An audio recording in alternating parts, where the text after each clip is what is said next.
آسمانی کتابوں پر ایمان لانا. عقائد حقہ میں سے ایک عقیدہ ہے آسمانی کتابوں پر ایمان لانا. اللہ تعالیٰ نے انسانوں کی ہدایت کے لیے چھوٹی بڑی کتابیں پیغمبروں پر نازل فرمائی تھی،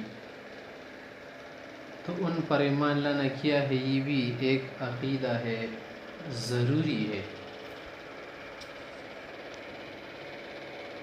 جیسے سورہ بقرہ میں ہے اعوذ باللہ من الشیطان الرجیم والذین یؤمنون بما انزل الیک وما انزل من قبلک وبالآخرۃ هم یوقنون. کہ وہ لوگ کیا کرتے ہیں، آپ پر نازل کی گئی کتابوں پر بھی اور آپ سے پہلے نازل کی گئی سب کتابوں پر ایمان رکھتے ہیں. تو سب کتابوں پر کیا کرنا، ایمان رکھنا ضروری ہے. پھر آسمانی کتاب ہے، ان میں انجیل عیسیٰ علیہ السلام پر ہے، زبور حضرت داؤد علیہ السلام پر، اور توریت موسیٰ علیہ السلام پر، قرآن کریم حضرت پیغمبر حضرت محمد صلی اللہ علیہ وسلم پر نازل ہوئی ہے. اس کے علاوہ 100 صحیفے تھے.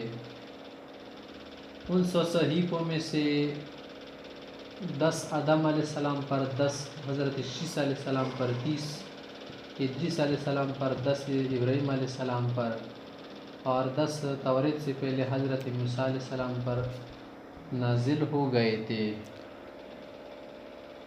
ہاں، قرآن کریم سے پہلی جو کتاب ہے نا، اگلی کتاب ہے، ان میں تحریف ہو گئی ہے، تحریف شدہ ہے، لیکن ہم کیا کریں گے، ان پر ایمان رکھیں گے. جو پہلی والی کتابیں تھی نا صحیح شکل میں، ان پر ہم ایمان رکھتے ہیں.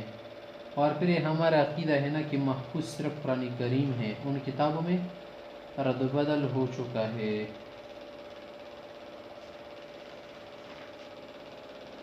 پہلی کتابیں جو تھی نا، ان کے متعلق حفاظت والی جو ذمہ داری تھی نا، امت کو سونپی گئی تھی، اور قرآن کریم کی حفاظت کی ذمہ داری اللہ تعالیٰ نے خود لی ہے.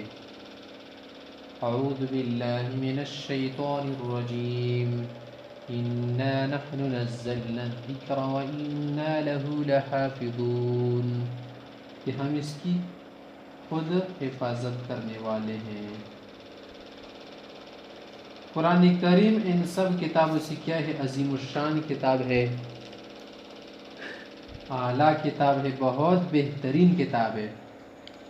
پہلی والی کتاب عبرانی سریانی زبان میں نازل ہو گئی تھی نا، اور قرآن مجید جو ہے عربی زبان میں ہے. سب کیا ہے، اللہ تعالیٰ کا کلام ہے. اور اللہ کا کلام کیا ہوتا ہے، اللہ کی صفت ہو نا، اللہ کی صفت ہے. تو اللہ پر بھی ایمان رکھنا ضروری ہے، اللہ کی صفت پر بھی ایمان رکھنا ضروری ہے. 40